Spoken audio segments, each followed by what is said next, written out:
राज्यभरात एसटी महामंडळाच्या 15,000 गाड्या आहेत आणि यामधील 10,000 गाड्या ह्या वाईट अवस्थेत आणि रस्त्यावर धावू शकत नाही अशा अवस्थेत आहेत। या अशा गाड्यांच्या परिस्थितीमुळे अनेक सर्वसामान्य नागरिकांना अनेक समस्यांना सामोरं जावं लागतंय। त्यामुळे महामंडळात नव्या गाड्या कधी येणार याची उत्सुकता सर्वांनाच आहे। त्यामध्ये आता एक आनंदाची बातमी मिळते की एसटी महामंडळामध्ये आता 2400 गाड्या ह्या नव्याने येणार आहेत। याच संदर्भात बोलण्यासाठी माझ्याबरोबर एसटी कामगार नेते श्रीरंग बर्गे सर आहेत। ते एसटीचे गाड्या अभ्यासक देखील आहेत। सर, गेल्या अनेक वर्षांपासून आपण पाहतोय चर्चा आहेत नव्या गाड्या येणार, ज्या गाड्यांची परिस्थिती आपण पाहिली आता 15,000 पेक्षा अधिक गाड्या आहेत, त्यातल्या 10,000 गाड्या यांची वाईट अवस्था आहे। नव्याने आता गाड्या येणार आहेत, कसं पाहताय? ही प्रवाशांसाठी दिलासा देणारी आणि आनंददायी बातमी आहे, कारण बऱ्याच कालावधीनंतर नवीन गाड्या एसटीच्या स्वमालकीच्या ज्याची बॉडी बांधणी केलेली असे रेडी गाड्या मिळणार, म्हणजे त्या गाड्या लवकर येतील। खरं तर एबीपी माझानी 1 वर्षापूर्वी यावरती पॅकेज केलं होतं की या गाड्या यायला पाहिजेत, पण त्या गाड्या अद्याप आलेल्या नव्हत्या, आता त्या येणार आहेत। ही आनंदाची गोष्ट आहे। पण त्याच्यामध्ये असं आहे की टोटल ह्या 2475 गाड्या येणार आहेत। यातलं अशोक लेलँड कंपनी 2104 गाड्या देणार आहेत सध्या, कारण त्यांना वर्क ऑर्डर दिली, म्हणजे त्या गाड्या लवकरच 1-2.5 महिन्यात येतील।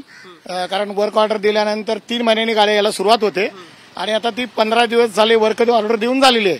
आता राहिलेल्या 15% गाड्या आहेत त्या 2 नंबरची ज्यांनी निविदा भरली होती त्या टाटा कंपनीच्या यायला पाहिजेत, पण त्याची किंमत साधारण 8 ते 9 लाखांनी जास्त आहे। त्यामुळे मला असं वाटत नाही की महामंडळाचं नुकसान करून या गाड्या महामंडळ घेईल। म्हणजे त्यांनी जर गाड्यांची किंमत कमी नाही केली तर कदाचित ते सुद्धा काम हे अशोक लेलँड कंपनीलाच मिळेल। ठीक आहे, कारण Ashok Leyland company, Tata company या कंपन्या चांगल्या आहेत, तशा त्या गाड्या नेहमी एसटीला पुरवत असतात। पण आता याच्यामध्ये असा प्रश्न झालाय की याच्यात अनेक प्रश्न निर्माण होत आहेत की इलेक्ट्रिक बस येणार नाहीयेत।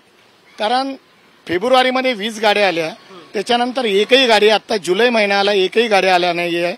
जुलै महिन्यात त्यांनी गाडी द्यायचं कबूल केलं होतं, अजून काही त्यांनी गाड्या दिलेल्या नाहीत। तुमची मागणी काय आता? म्हणजे ज्या इलेक्ट्रिकल बस सरकार प्रशासन महामंडळ आणणार होतं, 20 गाड्या काही महिन्यांपूर्वी दाखल झाल्या होत्या, अजून गाड्या येतील असं त्यांनी सांगितलं होतं, तर तुमचं नक्की म्हणणं काय आहे एक कामगार नेते म्हणून, एसटी कर्मचाऱ्यांचे नेते म्हणून? माझं असं म्हणणं आहे की इलेक्ट्रिक गाड्या ही फक्त येतील, त्या चांगल्या आहेत पर्यावरणासाठी, हे फक्त बोलायला ठीक आहे, ते यायला पाहिजे, पण त्या गाड्या वेळेवर येऊ शकत नाहीत, कारण त्या कंपनीचा अनुभव काय चांगला नाही। फेब्रुवारीपासून आतापर्यंत त्यांनी 20 गाड्यावरती एकही गाडी वाढवली नाही आणि इतर सुद्धा जे सार्वजनिक वाहतूक आहेत त्यांना गाड्या कबूल द्यायचे त्यांनी कबूल केले, त्यांनी वेळेत गाड्या दिलेल्या नाहीत।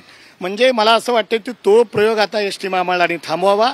आता पुन्हा जशा या 2475 स्वमालकीच्या गाड्या येणार आहेत, अशाच अजून 2000 जर गाड्या दिल्या तर मी तुम्हाला खात्रीपूर्वक सांगतो की एसटी महामंडळ नक्की नफ्यात येईल आणि प्रवाशांना जो आता त्रास होतोय, गळक्या गाड्या वगैरे जे आता सोशल मीडियावर जे फिरतंय ते सगळं बंद होईल आणि खरोखर तात्काळ निर्णय घ्यायला पाहिजे महामंडळाने। अजून 2000 डिझेलवरच्या गाड्या, रेडी गाड्या घेतल्या पाहिजेत।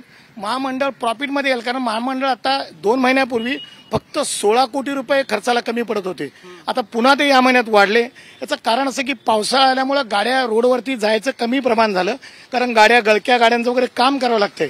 म्हणून गाड्या जर 2000 शासनाने लवकर दिल्या स्वमालकीच्या, आणि एसटी महामंडळाने सुद्धा तशी त्यांच्याकडे मागणी केली पाहिजे, तर हा सगळा प्रश्न मिटेल आणि सर्वसामान्य प्रवाशांना दिलासा मिळेल। मी तर म्हणतो एसटीच्या कर्मचाऱ्यांना दिलासा मिळेल, कारण आता जे वेतनाला पैशाचे कमी पडतात ते शासन देतं आणि ते वेळेवर देत नाही। आता या महिन्याचा पगार लेट झाला, तोही वेळेवरती मिळेल, किंबहुना पगार वाढ करण्यासाठी सुद्धा याचा फायदा होईल आणि म्हणून लवकरात लवकर 2000 गाड्या शासनाने एसटी महामंडळाला स्वमालकीच्या दिल्या पाहिजे, त्याच्याकरता निधी दिला पाहिजे, अशी तुमची मागणी आहे। तर आपण पाहतोय आता 2475 गाड्या ह्या नव्यानं एसटी महामंडळामध्ये दाखल होणार आहेत।